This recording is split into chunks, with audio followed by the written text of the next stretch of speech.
Hi, welcome. For those of you who are not familiar with me or my practice, my name is Megan Warren and I'm a certified coach specializing in emotional resilience. If you don't know what emotional resilience is, you're not alone. Essentially, it's being able to learn how to respond to people and situations in ways that honor our authentic selves, but still allow us to create win-win solutions for the other person as well. In addition to being an emotional resilience coach, I'm also an expat single mom, and I have a background in business development and public health.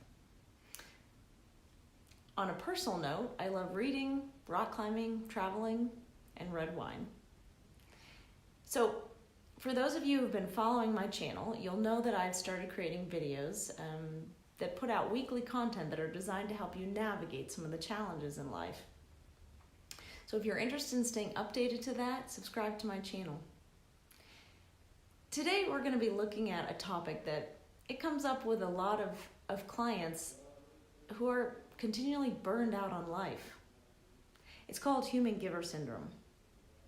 So it's a syndrome that tells you that you have the obligation, the duty to put others and their needs ahead of or before yourself. And it's contagious.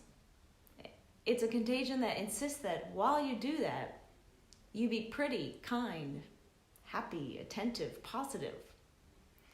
How many of you at the end of a tough day arrive home and you ask your partner or your children how their day went? And while you support answers that, can range from celebration for them, in the face of your own fatigue or stress piled on top of your depletion, that question is never returned to you. And because you aren't used to holding space for your own needs, your own feelings, and your own wants, you shut them off, which then means that they never get met. And this sets you up for a sense of emotional burnout on a much larger scale, and it becomes part of the landscape of your life. It's so ingrained in the context around you that you don't even realize that you are literally giving your life away. So I've recently been recommending that my clients read a book that came out in 2019, but there's a new updated version that's scheduled to be released next month. The book is called Burnout, Completing the Stress Cycle. Now, the first part of this book really takes a deep dive into stress and kind of how to cope with it. And then the second half, or the latter half of the book, really looks at the social constructs that effectively divide humanity into two types of people, right? They're the human givers, which I've just kind of described, that suffer from that syndrome. Or there's the human beings, so those who take for granted that they have needs and that they have the right to ask others to hold space for and support their stress, their depletion, their fears, to meet their needs. So the book looks at how human givers essentially think they're born to support human beings. And the solution for the human givers that's presented in the book is that essentially everyone become human givers, and that everyone should be aware of and attentive to others' needs and should prioritize others' needs as equal with their own. Now, how many of you, when you hear me say that, are shaking your head or outright laughing? I mean, I would guess that everyone listening has someone in their life that they cannot envision becoming a human giver. Maybe it's your boss or a close friend or a parent or even your partner. So if you can't envision that, well then, what's the answer? The answer is that you must become your own human giver. How do you do that? Well, the answer to that actually relates to topics that I've addressed in earlier videos. So there's awareness of patterns, there's acceptance of your needs, and there's adoption of boundaries. So let's break this down in three easy to understand, though I'm going to admit they're less easy to integrate, but three easy to understand steps. So the first is related to awareness of patterns.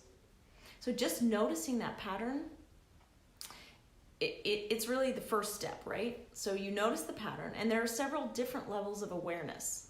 Maybe you are already conscious that, at the end of the day, it's you who prepares the dinner. It's you who listens attentively and asks questions, and it's you who preps for the next day. Maybe you already knew that. Maybe you've already wished that somebody else would proactively take care of something, to take just one thing off your plate. Maybe you cried yourself to sleep, craving someone to check in on you. But then you just figured that that's the way it was. It's been that way for so long that it is what it is. Or maybe you've literally never known anything different. And sometimes the awareness that's required isn't so much about the pattern itself. It's not even that you're the one doing the dishes every night. It's that, because you already knew you took on 80% of the work in the household, right? Or you already noticed that your family never asks how you are. But the awareness that I'm talking about is the recognition that you have the power to change that. Or maybe the awareness that you most need is about the social constructs that contribute to that pattern. Those ways of being that are so ingrained in our families, our cultures, that we don't even question them. They're concepts that are so familiar that they become fundamental laws of nature in our lives, rather than being the man-made ideas that they are. Realizing that society was built around these flawed concepts, and these concepts benefit human beings, can really free you to then use that awareness to decide to change how you show up in a way that recognizes that you too are a human being. So once you have the different levels of awareness of the pattern itself, of the social construct that sets up and embraces and reinforces that pattern, well then you have the power to engage with those ideas, which are not laws. So you engage with them differently, and you become a human giver by choice. So I'm not arguing, actually, that we shouldn't be human givers. I wholeheartedly agree with the basic premise in the book, which is that the world would be a better place if everyone, all of humanity, were human givers. But I am arguing that while society hopefully evolves toward that, because certainly we're not there yet, we can continue to recognize and meet the needs of others, but we can do so from a space of self-care, a space that gives you the right to have needs, to voice those needs, and to put boundaries in place that protect your self-love. So the second step then in this tripart formula is that you recognize and meet your own needs. So once you've become aware of the patterning or the conditioning, so that's step one, and you've integrated that into your consciousness, the next step is simply to act on it. So that means undertaking the 3 A's: admitting you have needs, accepting that they are valid and just, and asking for them to be met. If you're interested in how to own your needs and how you can get them met, you can go and read my article on my website or watch the associated YouTube video that I did on the subject. It's entitled How to Ask for What You Need. And that will go through a step-by-step process for how to do that. So the third step in becoming a human giver for yourself is boundaries. So it's erecting healthy boundaries that leave you open for connection, but hold space for honoring your needs. So as with needs, setting boundaries means recognizing that you have the right to do so. You, like everyone you encounter, have needs and you have desires, and they are okay.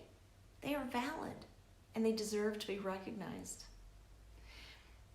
Now, when it comes to meeting those needs, other people take direction from you. So where you don't believe that you have the right to have desires or that you don't deserve to have those needs met, well, others take your cue and they put themselves in the front seat. So how you show up is your choice. Being a human giver may not come naturally to certain human beings, but they can only take advantage of your nature, your human giverness if you give them permission.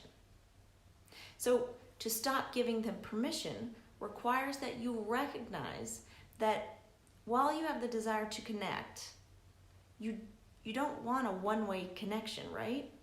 It means understanding that while you want to connect, a connection that drains you and a connection that takes you for granted, well, it's not worth it.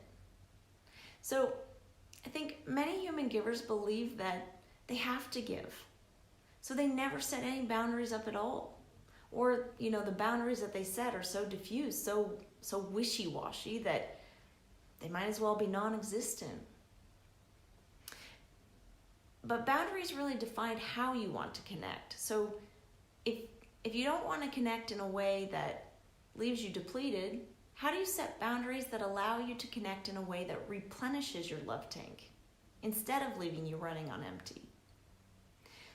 So to learn more about the types of boundaries and how to set and hold those boundaries, and boundaries that protect you, but also allow you to connect, healthy boundaries, you can read my article or watch the related YouTube video entitled Setting Healthy Boundaries.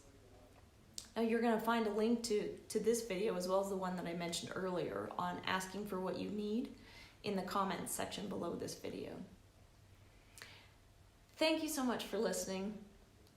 I think I'd like to challenge you, as I do in all my videos, I'd like to inspire you to take one practical step in service of yourself. Become your own human giver. Today, after this video, take a moment to reflect on how your patterns help or hinder others from treating you as a human being.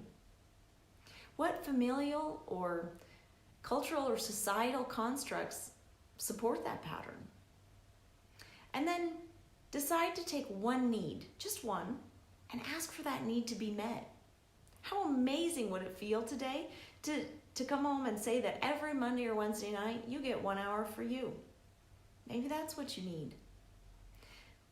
Does it feel impossible? Well, go back to those other articles and videos that I mentioned on how to get your needs met and implement one of the suggestions from those. I promise the relief that you will feel having honored yourself will absolutely outweigh any fear and doubt about your being able to do so. Come back to the comments. Share your learning with us. Share where you're getting stuck. And then together as a community, we can look at how we shift your outcome. If you'd like to explore how to be a human giver to yourself further, contact me on my website, www.meganwarrencoaching.com, and use the link to schedule a free discovery call with me. Thank you for listening. Be well.